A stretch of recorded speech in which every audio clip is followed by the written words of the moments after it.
ഈ Ramadan love the Quran masters ക്ലബിനോടൊപ്പം അതെ പരിശുദ്ധ ഖുർആനെ പ്രണയിക്കുന്ന പഠിതാക്കൾ അവതരിപ്പിക്കുന്ന വേറിട്ട പ്രോഗ്രാം പരിശുദ്ധ ഖുർആനിലൂടെ ഒരു യാത്ര. 114 സൂറത്തുകളെ പരിചയപ്പെടുത്തുന്ന ഒരു പ്രത്യേക പരിപാടി. ഓരോ ദിവസവും ഓരോ സൂറത്തിനെ പറ്റിയുള്ള വിശദീകരണവുമായി നിങ്ങളുടെ മുന്നിലെത്തുന്ന ഓരോ പഠിതാക്കൾ. ഇന്ന് നമുക്ക് ഏത് സൂറത്തിനെ പറ്റിയാണെന്ന് നോക്കാം. ബിസ്മില്ലാഹിർ റഹ്മാനിർ റഹീം. അൽഹംദുലില്ലാഹി റബ്ബിൽ ആലമീൻ. വസ്സലാത്തു വസ്സലാമു അലാ റസൂലിൽ അമീൻ വഅലാ ആലിഹി വസഹ്ബിഹി അജ്മഈൻ.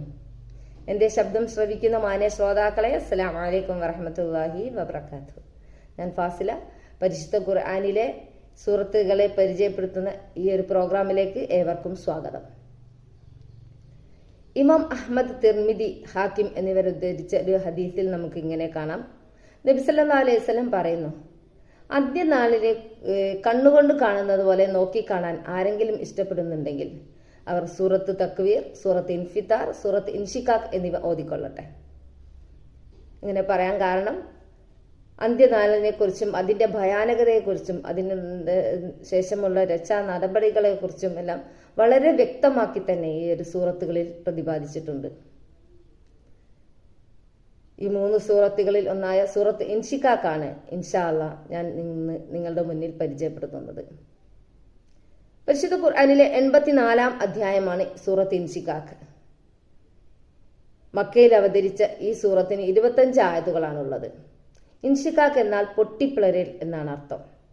1-ാമത്തെ സൂക്തത്തിൽ ആകാശം പൊട്ടിപ്പിളരുന്നതിനെ പറ്റി പരാമർശിച്ചതിനാലാണ് ഈ സൂറത്തിന് ഈ പേര് വരാൻ കാരണം. ആകാശം പൊട്ടിപ്പിളരുക, ഭൂമി നിരത്തി പരപ്പാക്കുക, ലോകാരംഭം മുതൽ ഭൂമിയിൽ ഉണ്ടായിരുന്ന എല്ലാ വസ്തുക്കളെയും ഭൂമിക്ക് വെളിക്ക് കൊണ്ടുവരിക എന്നിങ്ങനെയുള്ള കാര്യങ്ങളെല്ലാം നടക്കുന്ന അതിഗൗരവ ഘട്ടത്തിലാണ് പുനരുത്ഥാനം, ഇതിനെ തുടർന്നുള്ള രക്ഷാശിക്ഷ നടപടികളും വരുന്നത്. ആകാശവും ഭൂമിയും എല്ലാം വളരെ വലിയ സൃഷ്ടികളാണെങ്കിലും അത് തികച്ചും അള്ളാഹുവിന്റെ സൃഷ്ടികളാണെന്നും അത് അള്ളാഹുവിന്റെ കൽപ്പനക്ക് മാത്രം വിധേയമായി നിലനിൽക്കുന്നതാണെന്നും മനസ്സിലാക്കി തരികയാണ്. മനുഷ്യൻ ഓരോ ഘട്ടങ്ങളായിട്ട് വളരെയധികം അധ്വാനിച്ചുകൊണ്ടും ക്ലേശിച്ചുകൊണ്ടുമാണ് നീങ്ങുന്നത്. അങ്ങനെ മനുഷ്യൻ ജീവിച്ച് മരിക്കുകയും അള്ളാഹുവിനെ കണ്ടുമുട്ടുകയും ചെയ്യും. ഈ ഒരു അവസരത്തിൽ അവൻ കഴിഞ്ഞ കാലത്ത് ചെയ്ത പ്രവർത്തികളുടെ കണക്ക് ബോധിപ്പിക്കേണ്ടതായിട്ടുണ്ട്. ഈ ഒരു അവസരത്തിൽ നമ്മുടെ അധ്വാനം നമ്മുടെ ഗുണത്തിനു വേണ്ടി ഉപയോഗിക്കാൻ അള്ളാഹു നമ്മളോട് ഉണർത്തുകയാണ്. അള്ളാഹുവിന്റെ മുന്നിൽ നിൽക്കുന്ന ആളുകൾ 2 വിഭാഗമാണ്, സജ്ജനങ്ങളും ദുർജനങ്ങളും. സജ്ജനങ്ങളുടെ കർമ്മരേഖ അവരുടെ വലതു കൈയിലാണ് നൽകുക. അവർക്ക് വളരെ നാമമാത്രമായ വിചാരണയാണ് നേരിടേണ്ടി വരിക. അവർ വളരെ സന്തോഷത്തോടെ തിരിച്ചു പോവുകയും ചെയ്യുന്നു. അതേസമയം ദുർജനങ്ങളുടെ കർമ്മരേഖയാട്ടെ പിന്നിൽ കൂടെ ഇടത് ഭാഗത്ത് കൂടെയാണ് നൽകുന്നത്. അവർക്ക് വളരെ കഠിനമായ വിചാരണ തന്നെ നേരിടേണ്ടി വരും. അതോടുകൂടി തന്നെ അവർ അവരുടെ രക്ഷാ നടപടികളെ പറ്റി മനസ്സിലാക്കുകയും അവർ കഷ്ടമേ എന്ന് വിലപിക്കുകയും ചെയ്യും. അള്ളാഹുവിനെ കുറിച്ചുള്ള ഒരു ഭയമോ തങ്ങളുടെ ഭാവിയോ ഒന്നും ആലോചിക്കാതെ സന്തോഷത്തോടെ ഇഹത്തിൽ ജീവിച്ചതാണ് ഈ ഒരു കാരണം. അവർക്ക് നിത്യവാസം നരകത്തിലായിരിക്കും. മനുഷ്യൻ പല ഘട്ടങ്ങളായിരുന്നു, മരണത്തിന് മുൻപും ശേഷവും പല ഘട്ടങ്ങളിലായിട്ടാണ് പല ഘട്ടങ്ങളെ തരണം ചെയ്ത് ജീവിക്കേണ്ടതാണ് എന്ന് അള്ളാഹു അസ്തമയ ശോഭ, രാത്രി, അത് ഉൾക്കൊള്ളുന്നത്, ചന്ദ്രൻ, ഇവയെല്ലാം എല്ലാ പ്രകൃതി ദൃഷ്ടാന്തങ്ങളെയും മുൻനിർത്തിക്കൊണ്ട് സത്യം ചെയ്ത് പറയുകയാണ്. ഈ ദൃഷ്ടാന്തങ്ങളെല്ലാം തന്നെ മനുഷ്യന് വിശ്വാസം സ്വീകരിക്കാനും